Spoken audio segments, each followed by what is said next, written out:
My job is to somehow make them curious enough or persuade them by hook or crook to get more aware of themselves and where they came from and what they are into and what is already there, and just to bring it out. This is what compels me to compel them, and I will do it by whatever means necessary. Welcome to the Black Girls Heal podcast, where we talk about healing our intimacy disorders, unresolved trauma, and building a healthy relationship with first ourselves and then others. Every episode, we will talk about advice you can apply today to break unhealthy patterns and grow in your self-worth. I'm Sheena Lachey, love addiction coach and trauma specialist. Let's begin. Hello, and welcome to the latest episode of Black Girls Heal. I am so happy to be with you today on this beautiful, beautiful Tuesday at the time that you're recording this or the time you're hearing this. Today's episode is going to be interesting just because I'm recording this at 5 a.m. because I did not have any time to record it on my normal recording day. And I have to get this out to my editor by the end of today. But today I have a dance conference that I'm going to. For those of you who don't know, I love to swing dance. I love to Lindy Hop. And there is a big conference here in town. And I got to get there early for registration and auditions and all that stuff. So here we are. Even though I'm a morning person, I'm still kind of waking up. So I might sound a little bit groggy and a little bit more congested. I'm a little bit more congested in the morning, especially during allergy season. So y'all don't care. Today's episode, we are talking about 3 mistakes love addicts make when they are dating. We're going to help you avoid some of your common pitfalls to make sure that you choose partners that are not repeating your trauma, that you don't end up in situationships with, that you don't mistake love and obsession for fantasy, and that you're able to hold your own and own who you are and what you want in the relationship. So these may be things that you have already considered and you tried to implement. Some of them may be new. Some of these things may be things that you have heard before, but you know, sometimes you hear lessons over and over again, and one day it just hits different, it lands differently. That is a natural state of healing. That's a natural state of growing and maturity. You need different things at different seasons. So some of this, again, may be things that you are hearing at this time in this moment because it's going to hit you in a certain way, especially even those of you who are in committed partnerships, even those of you who are in committed healthy partnerships. There's usually something that you can glean from topics that are timely, right? So let's go ahead and jump on in and learn about 3 mistakes or 3 dating habits that love addicts make so that you can know what to avoid. Thanks for listening to this week's podcast. Before we get started, let's take a small break to say thank you to this week's sponsors. Before I jump in as well, just letting you know, the little one is here. I have not had Aiden. My son is Aiden. He's 5. He'll be 6 in May.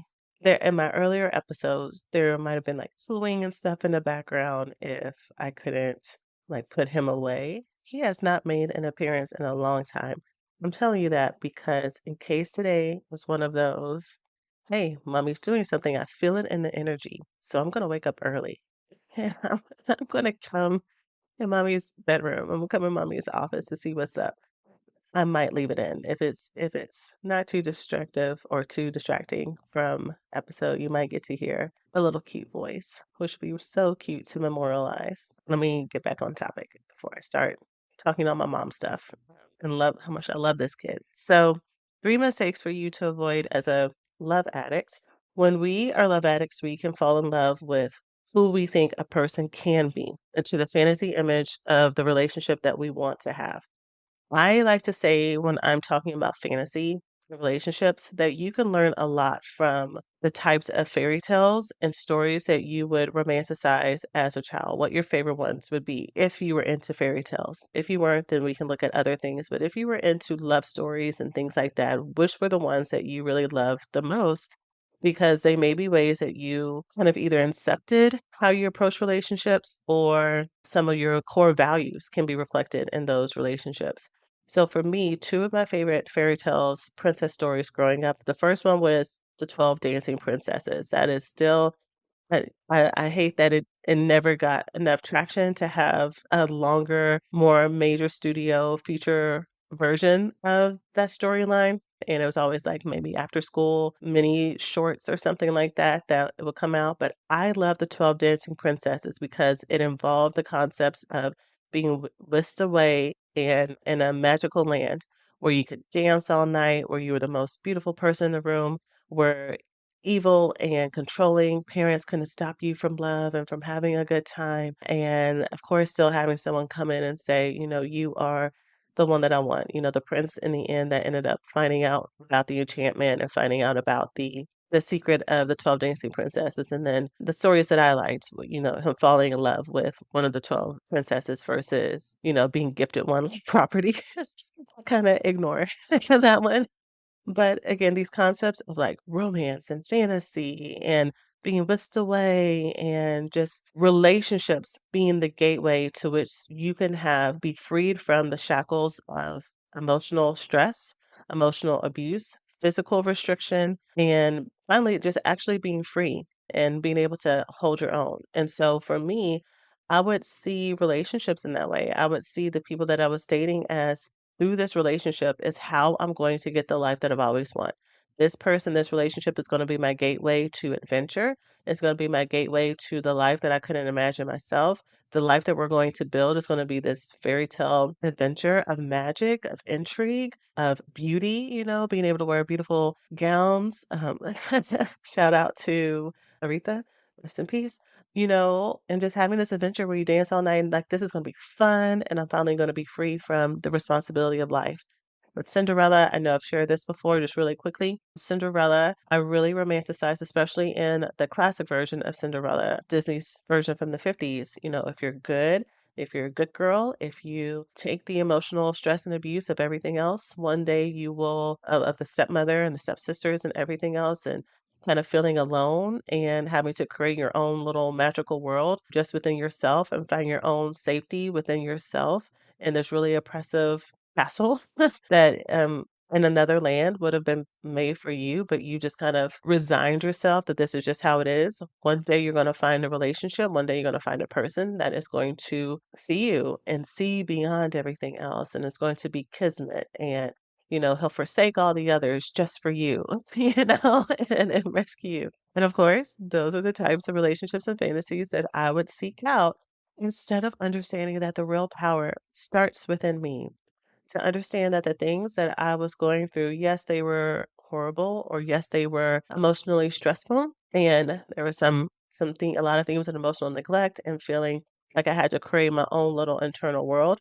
But finding relationships, romantic relationships, was not going to rescue me from the wounding of that. That's something that many people who have been able to break these patterns will tell you. If you are blessed enough to find someone who is your best friend, who is someone who ends up being a life partner, you still have to work on your own stuff. You still, if anything, you have to work on your stuff even more because you have this really amazing person and relationship that you want to learn how to receive from, that you want to learn how to give to, that you want to be able to see the magic that is there without all of the years, decades worth of betrayals, of disappointments getting in the way for you to not project your own insecurities onto this person because it is so hard when you're in a relationship with someone who just wants to love you.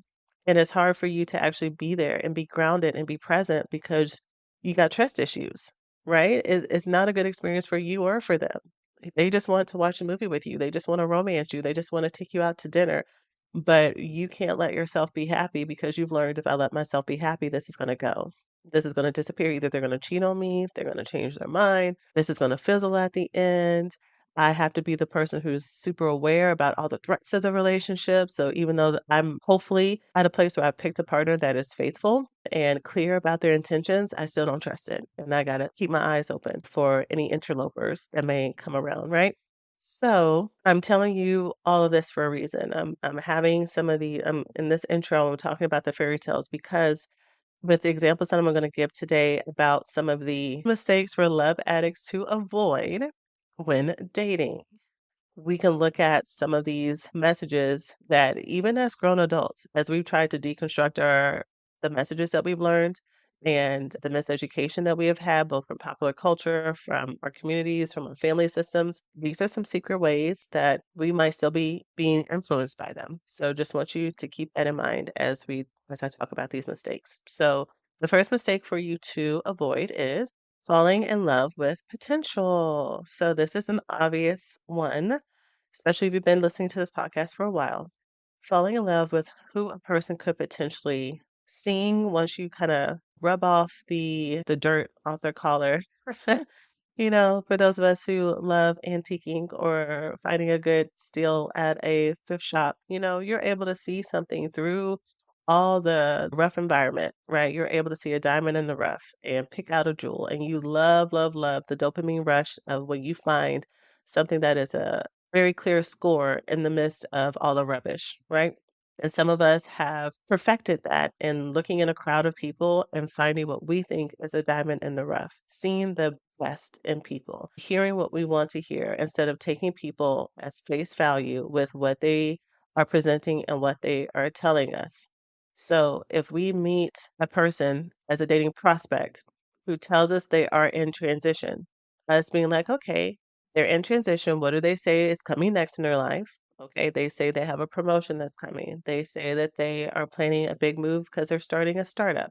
They say that they are planning a big move across the country and they're maybe going to come here to where I live because I met them and right now we are a long distance. They say that they are in the process of therapy to work through some anger issues, that they are in the process of learning how to not be angry at women because it's recently been revealed to them that they have some mother issues. We hear all this and we will interpret it that, oh, this person is aware. This person has a plan. This person is on their next step to make something big and different in their life. And we will think that because when we say we're going to do something, we're actually going to do it.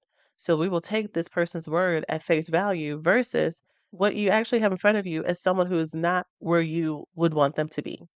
If you want a person who has a certain job title, level of financial security, financial or career success, when this person is in transition on their way there, you need to see this person as where they currently are, not where they could be.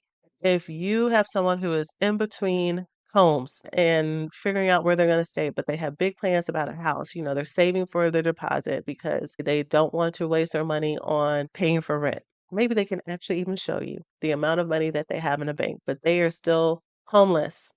Do you need to pay attention to that the person that is your dating prospect is homeless? Not that they will have a home, not that, they'll take you on house tours or apartment tours or condo tours and everything.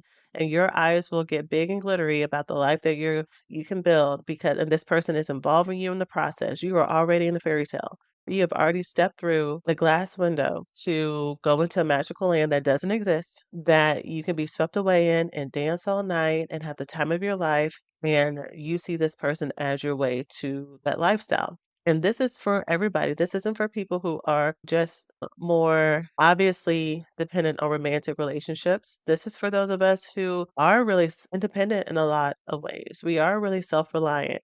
It's because I heard a clip of a Jill Scott interview that's pretty old, and this is a very big paraphrase, but she was saying, "Yeah, I love self-love. Yeah, I can do all these things for myself. I can take myself out. I can go on a picnic. I have hobbies and everything, but I like to be in romantic relationships." She said it a lot more gruffly than that, a lot more direct than that for those of you who know the clip I'm talking about.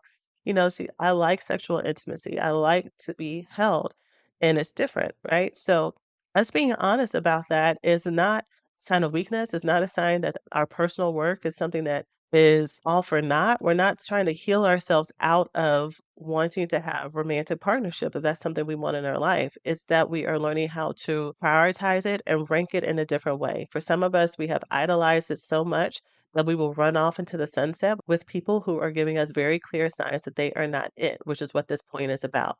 People who could give us the white knight on the horse experience. So we need to start listening to people. If they say that they are in therapy, this is a really big one. If they say that they are in therapy to work on insert red flag issue, they currently, in this moment, have this red flag issue and it may not be gone in the future. In fact, you need to bank on loving people and getting to know people with where they are, not where they could be. You are not a builder. I say this as an oldest daughter who has had to work through her own habits of codependency, and it was my responsibility to fix people. It was my responsibility to fix my parents. It was my responsibility to fix and maintain my siblings. It was my responsibility when I went to school to be the leader. So I'm over student organizations, I'm over group projects. Like it's my job to project manage every person and build their life. I had to stop learning how to stop picking up projects. I had to start to learn that sense of familiarity and comfort that I had with certain men that I would date was because they had some issue that I could help rehabilitate. And that's what I was attracted to, right? Versus learning how to work on my self-esteem and my self-image to where I felt deserving of someone that didn't have to come with a set of instructions and a set of hey, by the way, some of these pieces of this person may be missing. It's my job to figure it out. These people were human puzzles that I got to put back together, and I had to learn how to stop doing that. The reason why I really want to highlight this emotional awareness one is because I think before I started this podcast, I don't know if the way that I just described that one was as prevalent as I think it is, if it's not currently, but it has the potential to be in the future. I think up until now, a lot of potential partners would just say where they are. So, yeah, I sometimes it's hard for me to communicate. Sometimes it's hard for me to do insert behavior. But I think now a lot of people, especially predators, will weaponize and talk about how they're going to therapy. Either they're going to therapy now or they want to go to therapy or how they've been to therapy before. Because there are a whole lot of women who have started to express that as a requirement. They want to have a partner who is currently doing their own emotional self development and building. They want someone who is emotionally aware. And that is now something that they're more likely to write someone off. So, especially predators, but a lot of people, they have learned that this is what's attractive to potential partners. So they will drop in a line about therapy. They'll drop in a line about what they learned from David Goggins. They'll drop in a line about some type of insert healing guru, Brene Brown. Especially if it's a woman. They'll insert that, and you will take that as, oh wow, this is someone who's on the same page. No, girl, you need time to watch, to shift out what's real, and to not be so easily impressed. You can and you will find chemistry with so many people on this earth. Chemistry does not mean that this is your person. Chemistry is a biological response that tells you that you are physically attracted to this person. Your physical attraction can be simply because this person is your type. It could be that this person is physically your type, not only because of their physical features, but also because of the energy that they have. They got the same energy as your daddy. And so that's why you like them because they got that voidant energy. They got the same energy as your mama. That's why you like them because they got narcissistic tendencies going on. Like that's why you're so attracted to them. And so we need to learn how to be wary of our type, especially if we haven't done the work that we need to break those cycles, right? Just having awareness of this is not enough because sometimes the physical draw that we have to people is what keeps us in situationships. It's what keeps us answering the text. Is what keeps us from not wanting to do no contact because we want to keep them in our life or stay friends with them or whatever it may be, because it's something deeper going on. This podcast has never, and I don't have any wood to knock on, but at this point, will never just be about, hey, here are some classic dating tips. I'm going to bring it back to your childhood trauma. I'm going to bring it back to why we need to heal from this. That we need to do deeper work to break these things, especially if we've been trying for years and for relationship after relationship to get out of it. We got to say, okay, there's something that I'm missing and to go to deeper work.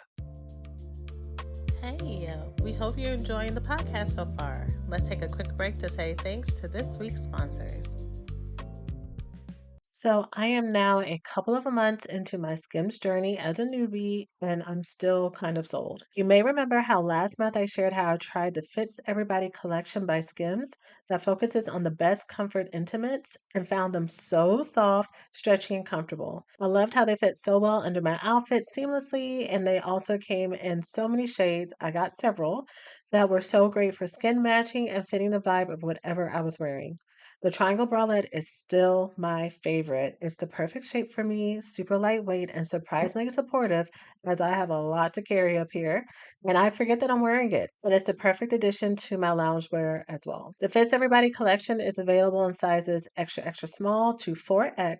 And you can shop now at skims.com and Skims stores. After you place your order, be sure to let them know I sent you. Select podcast in the survey and be sure to select my show in the drop down menu that follows. So that's mistake number one. Stop falling in love with potential. Listen to what they say and where things exactly are in black and white and make your assessments from there. And understand you are not being mean and judgmental. The worst thing that you can do actually with a person is to meet them and say, okay, you know what? Who you are right now is not good enough for me. So here's how I need you to change, right? Just consider it this way. If you were dating a person and they were like, okay, these things that you say that you are and where you are, I don't like them. And this is what you need to do to be with me. Instant, right? You're like, who do you think you are? And also, I love myself and I'm looking for someone who loves me where I am and doesn't require me to be this impossible level of perfection in order to want to be with me, right? You would not like that. And so we need to use the same mirror when it comes to partners. However, some of you, I need you to not hear what I just said and undo all the points I was making with this point before, because some of you will hear that and hear, yeah, I can't require people to be this impossible level of perfection. Everybody has their issues. Girl, don't use that to ignore red flags. What I'm saying is that you get to have your standards. And if this person doesn't match your standards, you do not have to do gymnastics. You do not have to do mental, backbends in order to connect the dots with this person. You can move on. And some of us may need to move out of mental poverty mindset and lack when it comes to this in order to see the world as more abundant. Okay. Mistake number two to avoid as a recovering love addict, because we're claiming recovery for us in 2025 and beyond, is staying past initial red flags. So let's say you missed some things. Let's say that with everything that you know, you were even trying to invite community to be a part of it. Let's say somehow someone got through the system. They got through the walls. They got through all the safeguards you had. And now you are starting to see that everything that glitters is not gold. And you've started to see red flags and things that would not fit well for you. If you continue to stay, then that is a concern that you need to look at. Why did I stay past once I started to see that this person was not going to work for me? Sometimes the red flags are apparent from the beginning, but you don't see them because the red flags have been so normalized for you, or you feel like there are so many other positive benefits to the relationship that outweigh or outrank or cancel out the red flags that you see. So this person is funny, you have the same values, they love the Lord, they have a great relationship with their mom, they da da da da da da. Da. And so when you see that it's hard for them to respond back to your messages, when you see that they really shut down when they get angry, or they tell you stories about how that's how they've handled things in the past, but they want to do things differently now, which should be a red flag. Shoulda, coulda, woulda. I want to go to Tokyo's Disney World, right? Like, that doesn't mean that I'm about to hop on a plane right now. It doesn't mean that it's going to happen in the future. I can have a whole list of things that I want to accomplish and have, but that's different than me being in action for it right now.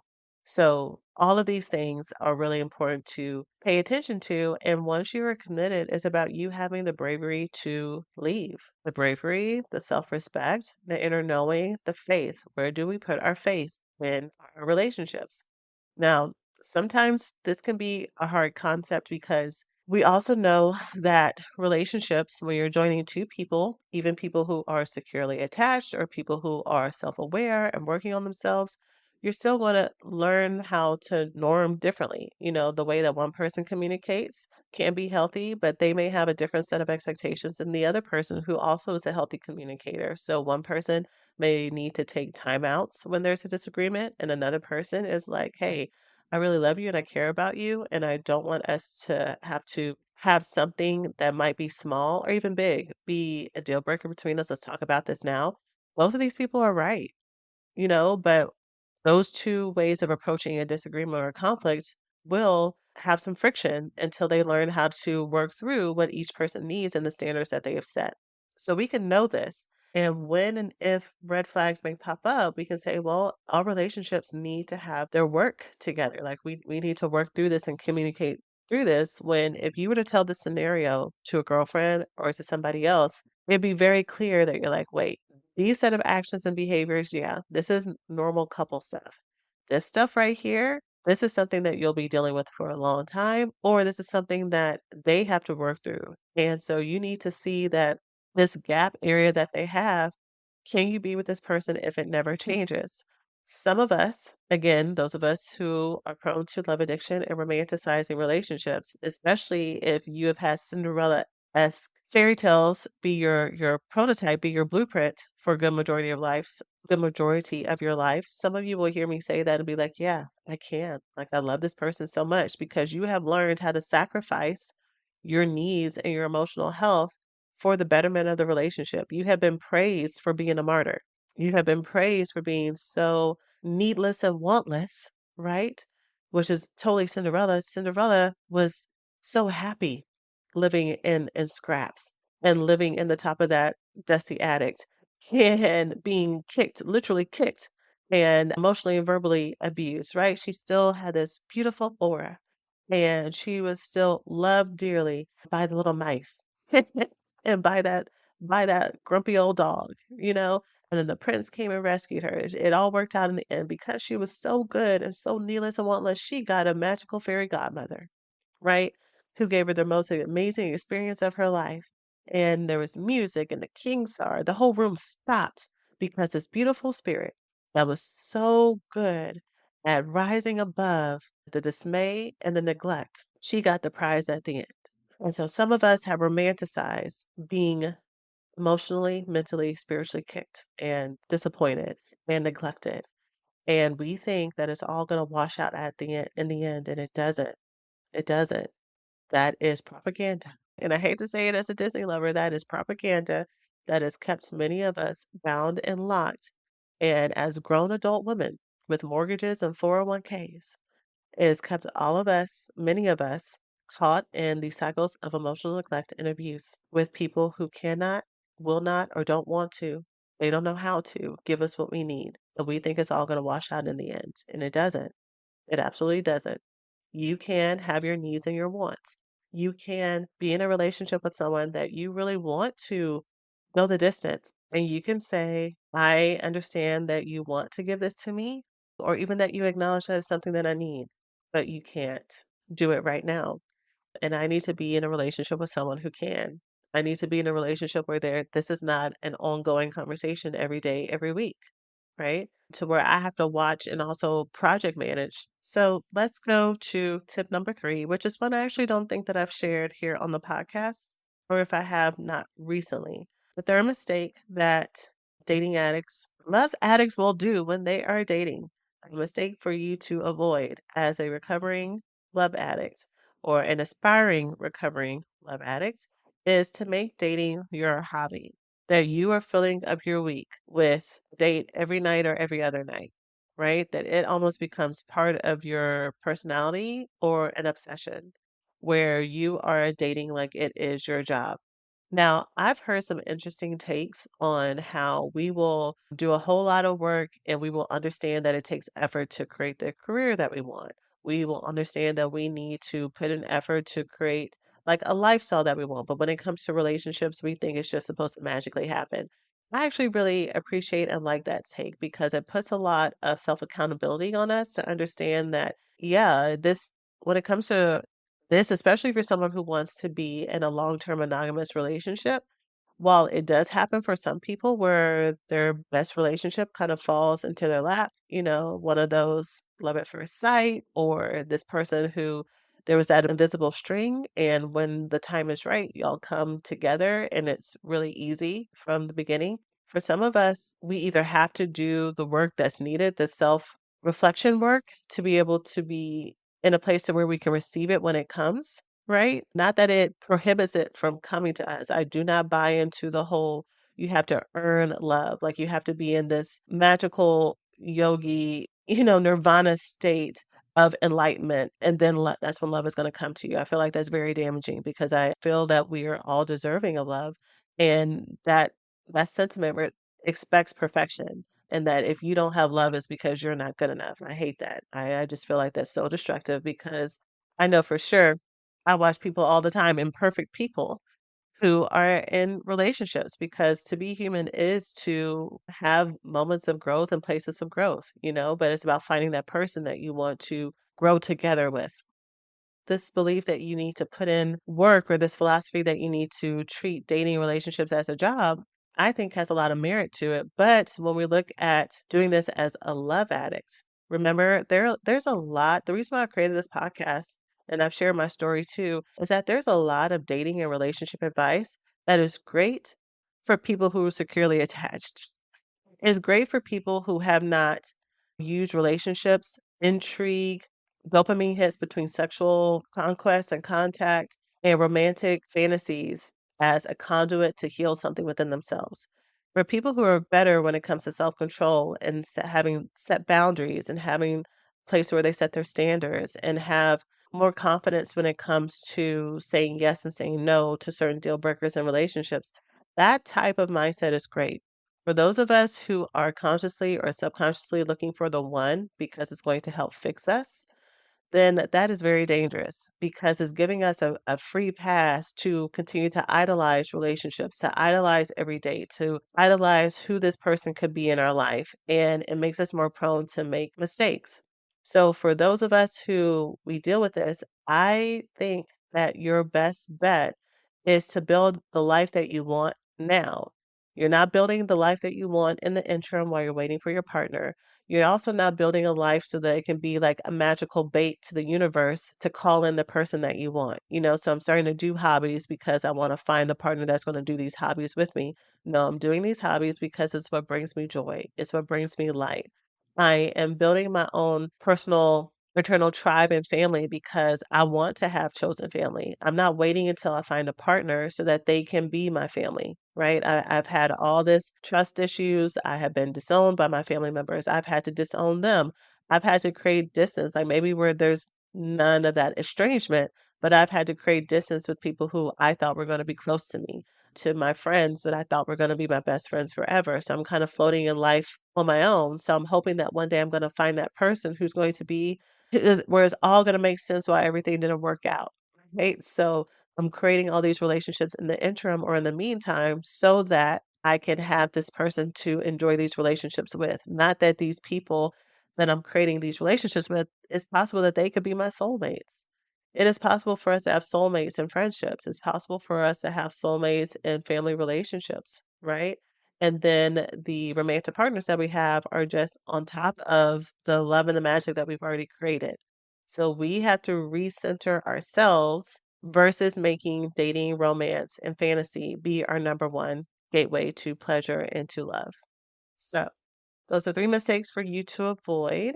And I did good. This is a shorter episode, but that's okay. That's okay because we don't have little feet coming in and interrupting us. But if this is a cycle that you are taught in, I encourage you to download our free roadmap. We have a free 5-step roadmap that will help you break these cycles. I give you the steps on how to break the cycles of love addiction and also to break the cycles of love avoidance, which is where you will pull in people and there will be a reason why you may cut them off. You'll create distance. It's hard for you to let people in.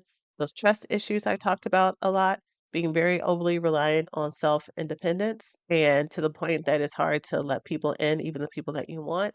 There, I have the steps on what that looks like. And also, as a part of these roadmaps, some of the main blockers that get in the way as well is listed in there. It's about a 12-page freebie and download that goes over those roadmaps, some other considerations for you to avoid as well, and next steps for you to take to break these cycles. So you can get that by going to blackgirlsheal.org/roadmap and download that for free. And I hope that you find it helpful. So that's it for now. I'm sending you all so much love, and I look forward to seeing you in the next episode. As always, take care of yourselves. Thanks for listening to this week's podcast. Before we get started, let's take a small break to say thank you to this week's sponsors.